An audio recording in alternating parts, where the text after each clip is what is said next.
आप सभी को मेरा नमस्कार। तो आज हम लोग देखेंगे क्लास 9th का एक काफ़ी इंपॉर्टेंट चैप्टर है, चैप्टर 8 मोशन। अब की बार हमारी टैगलाइन क्या है? अब की बार एग्ज़ाम पार। किस तरीके से हम इस चैप्टर को जल्दी से जल्दी करें और एग्ज़ाम में ज़्यादा से ज़्यादा मार्क्स स्कोर करें और हायर क्लासेस में भी हमें कम से कम दिक्कतें आएँ, इस तरीके से इस चैप्टर को करेंगे। तो मैंने सारे टॉपिक यहाँ लिखे हुए जो हमको करने हैं। तो ये आप सबसे पहले समझ लीजिए, फिजिक्स का चैप्टर है तो ये आपका एप्लीकेशन बेस्ड चैप्टर है। आपको ज़्यादा चीज़ें लर्न नहीं करनी है, यहाँ पे समझनी है और उनको क्वेश्चंस में अप्लाई करना है। तो सबसे पहले हमने इस चैप्टर में क्या पढ़ना है? चैप्टर नंबर 8 है हमारा मोशन। इसमें हमको सबसे पहले सारे फॉर्मूले आपको याद होने चाहिए और सारी फिजिकल क्वांटिटीज़ और उनकी एसआई यूनिट आपको याद होनी चाहिए। फॉर्मूले कौन कौन से हैं मैं आपको लिखवा देता हूँ यहाँ पे। सबसे पहले आपका था डिस्टेंस का एक फॉर्मूला बताया होगा आपको, distance is equal to speed into time. दूसरा आपका एक फॉर्मूला था डिस्प्लेसमेंट का। जब डिस्टेंस की जगह डिस्प्लेसमेंट आता है तो स्पीड की जगह क्या आ जाता है? वेलोसिटी आ जाता है। बस इतना ही चेंज करना होता है, वेलोसिटी इनटू टाइम। इसमें तीन चीज़ें हैं, डिस्टेंस है, स्पीड है, टाइम है। कोई भी दो पता होंगी तो आप तीसरी निकाल सकते हो। इसमें तीन चीज़ें हैं, displacement, velocity, time. At a time दो पता है तो तीसरी आप निकाल सकते हो इस फॉर्मूले का यूज़ करके। तीसरा आपने सीखा होगा एवरेज स्पीड। एवरेज स्पीड का फॉर्मूला होता है टोटल डिस्टेंस ट्रैवल्ड अपॉन में टोटल टाइम टेकन। क्या फॉर्मूला होता है? टोटल डिस्टेंस ट्रैवल्ड अपॉन में टोटल टाइम टेकन। ये फॉर्मूला होता है आपके पास एवरेज स्पीड का। फिर आपने इसके बाद पढ़ा होगा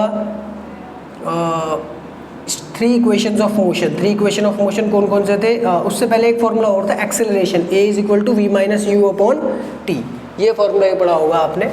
फिर आपने थ्री इक्वेशंस ऑफ मोशन पढ़े हुए हैं, कौन कौन से? v equal to u plus a t. Second हमने पढ़ा s is equal to u t plus half a t square. एक हमने पढ़ा है v square minus u square equal to 2as। इतने फॉर्मूले आपको सारे याद होने चाहिए। इसके बाद आप कोई सा भी क्वेश्चन कर सकते हो। ये एवरेज स्पीड है। अगर आपको एवरेज वेलोसिटी निकालनी हो, टोटल डिस्टेंस की जगह आपको क्या कर देना होगा? टोटल डिस्प्लेसमेंट कर देना होगा। बस इतना ही चेंज आएगा यहाँ पे। और यहाँ पे आपको सब पता है, a मीन्स एक्सेलरेशन होता है, v means final velocity, u means initial velocity, t means time, s means distance होता है। इन सब का डिनोशन आपको याद रखना है। बस ये फॉर्मूले याद रखने हैं, इनकी एसआई यूनिट्स याद रखनी है। एसआई यूनिट जनरली अगर आप स्पीड या वेलोसिटी की बात करो, अगर आप बात करोगे स्पीड की या फिर वेलोसिटी की, तो इसकी यूनिट्स आपको क्या दिखेंगी जनरली? या तो आपको दिखेगी मीटर पर सेकेंड जो कि एसआई यूनिट है, और common unit kilometre per hour है, इसमें भी दिखेगी आपको। अगर आप बात करोगे डिस्टेंस या डिस्प्लेसमेंट की, तो इसकी यूनिट्स क्या दिखेंगी आपको?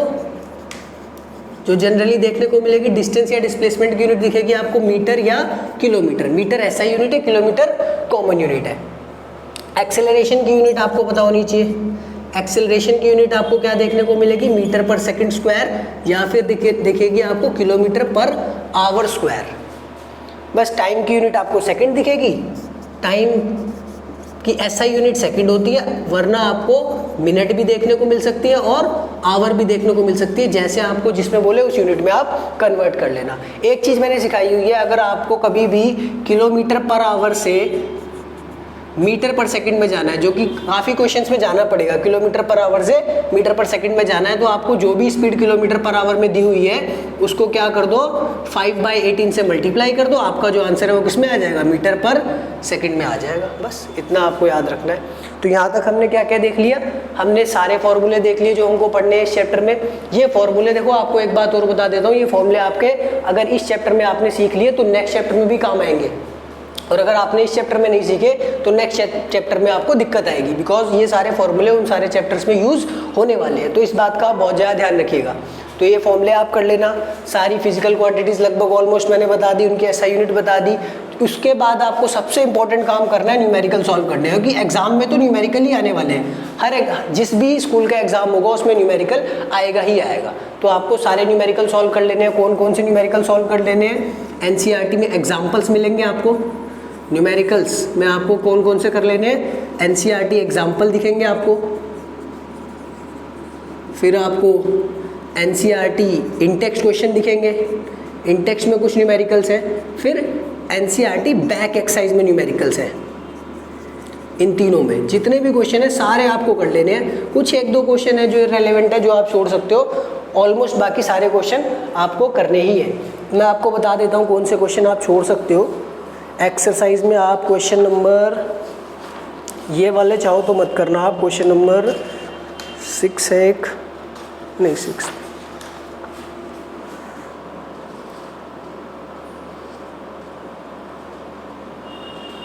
और 8 नहीं कर ही लेना आप सारे। एक दो है बस, क्वेश्चन नंबर 6 और 8, ये दो ही क्वेश्चन अगर आप चाहो तो छोड़ सकते हो, बाकी लगभग आपको सारे करने ही करने हैं। तो अगर ये भी कर लोगे तो कोई खास फर्क नहीं पड़ने वाला, कर ही लेना, एक आधा क्वेश्चन है, बाकी तो सारे इंपॉर्टेंट है, आपको सारे अप्लाई करने ही करने हैं। रटना नहीं है बिल्कुल भी, फॉर्मूले याद करो, वैल्यूज गिवन लिखो और क्वेश्चन में अप्लाई करो, दैट्स इट, ये करना है आपको। फिर derivation of 3 equation of motion, ये भी बहुत इंपॉर्टेंट है भाई, ये भी किसी ना किसी स्कूल में एग्जाम में दिख जाएगी आपको। 3 इक्वेशंस ऑफ मोशन अभी अभी हमने पढ़ा है, ये रहे। इन तीनों को डिराइव करना बाय ग्राफिकल मेथड हमने सिखाया हुआ है, बुक में भी लिखा हुआ है, इसी तरीके से कर लेंगे आप, ये लोग, आप सब लोग ये। नेक्स्ट है हमारे पास graphical representation of motion. Graphical representation में आपको velocity time graph and distance time graph पढ़ने हैं। क्या पढ़ने हैं इसमें आपको? एक तो डिस्टेंस टाइम ग्राफ पढ़ने हैं, distance time graph. Distance time graph आपको पढ़ना है स्टेशनरी ऑब्जेक्ट का, स्टेशनरी ऑब्जेक्ट, एक यूनिफॉर्म मोशन और एक नॉन यूनिफॉर्म मोशन। एक यूनिफॉर्म मोशन का पढ़ना है और एक नॉन यूनिफॉर्म मोशन का पढ़ना है, बस। फिर आपको वेलोसिटी टाइम ग्राफ, इसी में 2 टाइप के ग्राफ पढ़ने हैं, एक डिस्टेंस टाइम ग्राफ, एक वेलोसिटी टाइम ग्राफ। इनकी बस शेप याद रख लेनी है आपको, स्ट्रेट लाइन है, straight line parallel to x axis है, या फिर स्ट्रेट लाइन नहीं है, कुछ अलग कर्व आ रहा है, इस तरीके से। वेलोसिटी टाइम ग्राफ में आपको पढ़ लेना है एक तो कांस्टेंट एक्सेलरेशन, एक यूनिफॉर्म एक्सेलरेशन, एक non uniform acceleration, that's it. Uniform acceleration और एक नॉन यूनिफॉर्म एक्सेलरेशन, बस ये आपको कर लेना है, ये आपका ग्राफ हो जाएगा। शेप याद रख लेनी है जस्ट आपने, बस। फिर डिफरेंसेस, बस। अब मैं आपको बता दूं तो ये मेन चैप्टर यहीं तक है, यहाँ तक से ही क्वेश्चन आपको एग्जाम में मिलेंगे। ज़्यादातर चांसेस, अगर आपका ये चैप्टर एग्जाम में 10 मार्क्स का आ रहा है तो 7-8 मार्क्स के क्वेश्चन आपको यहीं से मिल जाएंगे। 7-8 मार्क्स आपके इतने पार्ट से ही कवर हो जाएंगे, यहीं तक का सबसे मेन चैप्टर है ये। इसके नीचे जो है ये सेकेंडरी पार्ट है, इसमें से कोई एक आधे नंबर का क्वेश्चन आ गया तो आ गया, बाकी क्वेश्चन आने के बहुत कम चांसेस मिलेंगे आपको। तो सबसे पहले कुछ डिफरेंसेस याद रख लीजिएगा। डिफरेंसेस कितने पॉइंट्स? 2 पॉइंट काफ़ी रहेंगे आपके, 2 पॉइंट भी आप कर लेंगे तो बहुत है। स्केलर और वेक्टर क्वांटिटी के बीच डिफरेंस याद रखना है आपको।